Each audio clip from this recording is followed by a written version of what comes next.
अभिवादन स्वीकार कीजिए ब्रजेश मिश्रा का और आप देखना शुरू कर चुके हैं द डिबेट। बहनों भाइयों, राजनीति बदल रही है, चेहरे बदल रहे हैं और पीढ़ियां बदल रही हैं। ये वक्त है राजनीति में ऑब्जर्वेशन का और नई पीढ़ी के राजनीति में कमान संभालने का। कौन वो पार्टी हैं जो अपने चेहरे बदल रही हैं, अपनी पीढ़ियां बदल रही हैं, अपने नेतृत्व को बदल रही हैं, और विपक्ष अपने परिवर्तन को, इस तरह के परिवर्तन का आकलन क्या किस तरह से कर रहा है। अब क्या राजनीति में एक उम्र और एक चेहरों के रिटायरमेंट का है और कमान नए लोगों के हाथ में है। भारतीय जनता पार्टी ने 3 राज्यों में जो प्रयोग किए हैं, उसके बाद विपक्ष पर इस बात का दबाव बढ़ गया है कि नए नेतृत्व को वहां भी मौका मिले। क्या विपक्ष इसके लिए तैयार है और क्या बीजेपी का मुकाबला वो बदली हुई भारतीय जनता पार्टी से विपक्ष 2-2 हाथ करने के लिए 24 में तैयार है? आज की बहस इसी विषय पे। बहन भाइयों, राजनीति में ये परिवर्तन का वक्त है। ये एक ऐसा वक्त है जहां युग बदल रहा है और पीढ़ियां बदल रही हैं, और ये वक्त है सही ऑब्जर्वेशन का। पॉलिटिक्स में सही वक्त पर लिए गए सही निर्णय और सही ऑब्जर्वेशन राजनीति में किसी भी दल को और नेता को अंजाम तक पहुंचाते हैं, और ये वक्त खुद को बदल लेने का है। शायद इन्हीं कारणों से भारतीय जनता पार्टी ने अपने 3 राज्यों में जहां वो जीत कराई, पूरे घर के बल्ब बदल डाले, पूरे घर बदल दिया। पुराने नेतृत्व को फिलहाल नेपथ्य में भेजा गया और नए नेतृत्व को कमान दी गई। आपने गौर किया होगा, जो 50s के यानी 50 साल या उसकी उम्र के लीडर हैं, उनके हाथ में बीजेपी ने कमान दी। और राजनीति में 50s को यंग माना जाता है, नया नेतृत्व माना जाता है। बदले हुए चेहरों की कवायद देखिए, चाहे छत्तीसगढ़ देख लीजिए, मध्य प्रदेश देख लीजिए, जहां सर्वाधिक नेता केंद्र की पॉलिटिक्स में किस राज्य से थे? मध्य प्रदेश से। और वहां बीजेपी ने क्या किया? सभी सीनियर लीडर्स को यथोचित स्थान पर पहुंचा दिया। अब भविष्य में इनका क्या इस्तेमाल होगा, ये एक अलग विषय है, लेकिन राज्य के नेतृत्व में भारतीय जनता पार्टी नई पीढ़ी के हाथ में कमान दे रही है। और यह समझने का विषय है कि इसके दूरगामी परिणाम क्या हैं, इसका इंपैक्ट क्या है। मैं ये नहीं कह रहा कि विपक्ष को बीजेपी की कॉपी करनी चाहिए, लेकिन जब दौर बदलता है तो लीडरशिप भी बदलती है। एक वक्त के बाद राजा को अपने आगे के उत्तराधिकारी को कमान देनी होती है। एक यंग माइंड आता है, एक नई सोच, एक नए नेतृत्व को मौका मिलता है, और वो फिर तंत्र में संचार करता है ऊर्जा का, उत्सव का, उमंग का, उल्लास का, और लोगों के भीतर क्षमता का संचार करता है। राजनीति में अगर लोग बदलते हैं, नेतृत्व बदलता है, तो जाहिर सी बात है कि नए नेतृत्व के साथ बहुत चीज़ें फायदेमंद भी होती हैं। लेकिन ऐसे में पुराने नेतृत्व को भुलाया नहीं जा सकता। ये जो नया नेतृत्व बीजेपी ला रही है, इसके पीछे उसकी मंशा क्या है?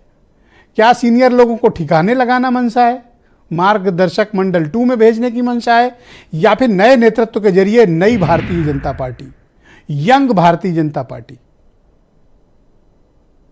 नए कार्यकर्ताओं के उमंग, उल्लास और जोश से भरी हुई बीजेपी, जिसमें सबको मौके मिल रहे हैं।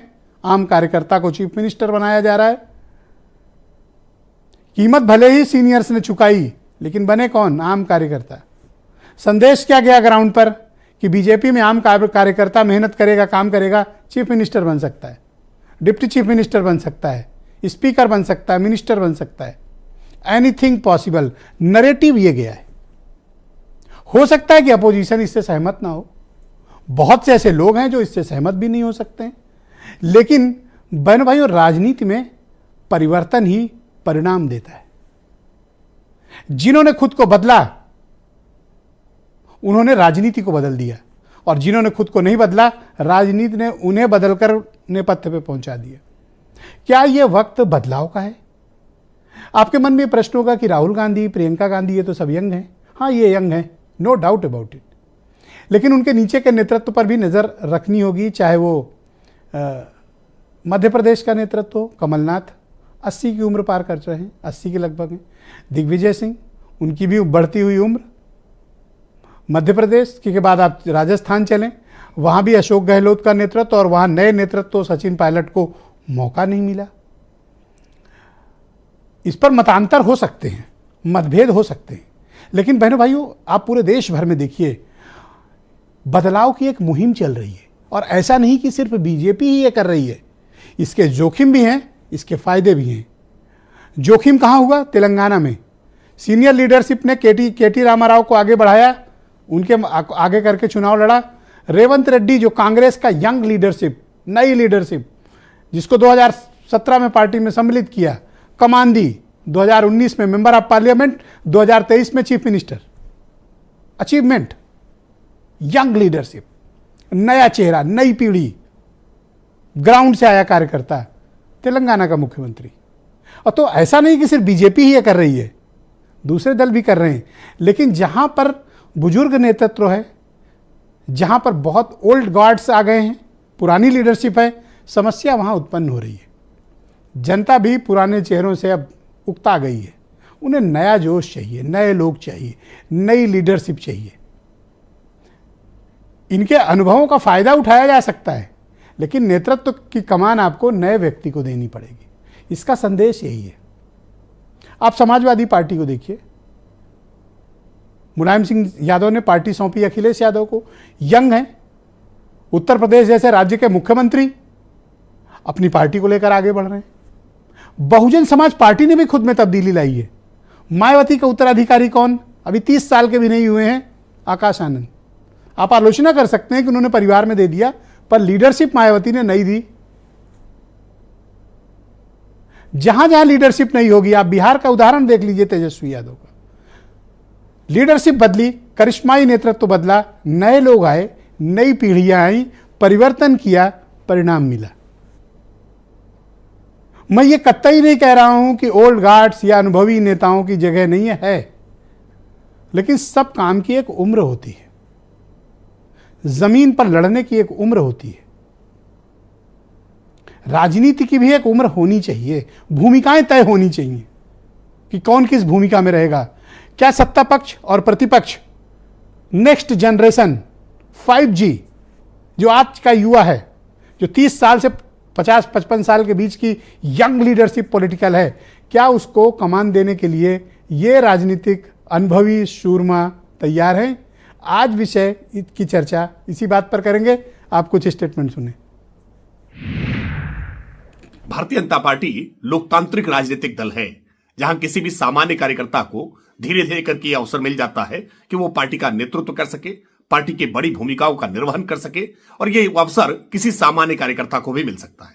पार्टी ने 3 राज्यों के विधानसभा चुनाव में परिणामों के बाद ऐसे ही सामान्य कार्यकर्ताओं को बड़ी भूमिका देकर के बड़े संदेश देने का काम किया। समाजवादी पार्टी अध्यक्ष आदरणीय अखिलेश यादव जी वो यूथ आइकॉन कहलाते हैं। देश के और उत्तर प्रदेश का नौजवान, किसान, मजदूर उन पे भरोसा करता है। नेताजी कहते थे कि समाजवादी पार्टी कभी बूढ़ी नहीं होगी, और आज समाजवादी पार्टी के पास युवा नेतृत्व है, जिस पे देश और उत्तर प्रदेश का नौजवान, किसान, मजदूर वो विश्वास करता है। समाजवादी पार्टी ऐसे ही आगे बढ़ती रहेगी। भारतीय जनता पार्टी का अपना काम करने का तरीका है, अपना श्री अडवाणी बनाने का तरीका है उनको। लेकिन कांग्रेस पार्टी जब भी किसी के साथ जुड़ती है तो उसके साथ ताउम्र जुड़ती है। और रही बात बदलाव, तो बदलाव एक निरंतरता की प्रक्रिया का हिस्सा है। पहले श्री राज बब्बर जी अध्यक्ष थे, उसके बाद अजय लल्लू जी अध्यक्ष हुए, अब अजय राय जी अध्यक्ष हैं। तो लगातार निरंतरता हमारे यहां चल रही है, और आने वाले समय में हम जनता के मुद्दों पर संघर्ष करके भारतीय जनता पार्टी से विजय प्राप्त करेंगे। सार्वजनिक जीवन में जो खुद को बदलेगा नहीं, वो बर्बाद होगा, और परिवर्तन ही परिणाम देता है। आज की डिबेट को आगे बढ़ाएंगे आलोक अवस्थी, भारतीय जनता पार्टी के प्रवक्ता हैं। कालीचरण स्नेही जी दलित समाज के जाने माने चिंतक हैं। उमाशंकर पांडे आज काफ़ी दिन के बाद दिखे हैं, कांग्रेस के प्रवक्ता हैं, मुझे ज्वाइन कर चुके हैं। अंकुर सक्सेना राष्ट्रीय लोकदल से हैं। अनूप संडा समाजवादी पार्टी के प्रवक्ता हैं। केपी मलिक जाने माने पत्रकार, हालांकि ये आज की डिबेट के हिसाब से थोड़ा अनुभवी हैं, ओल्ड गार्ड हैं, पर मैं कंपनसेशन के लिए वीरेंद्र सिंह जी को भी लेकर आया हूं।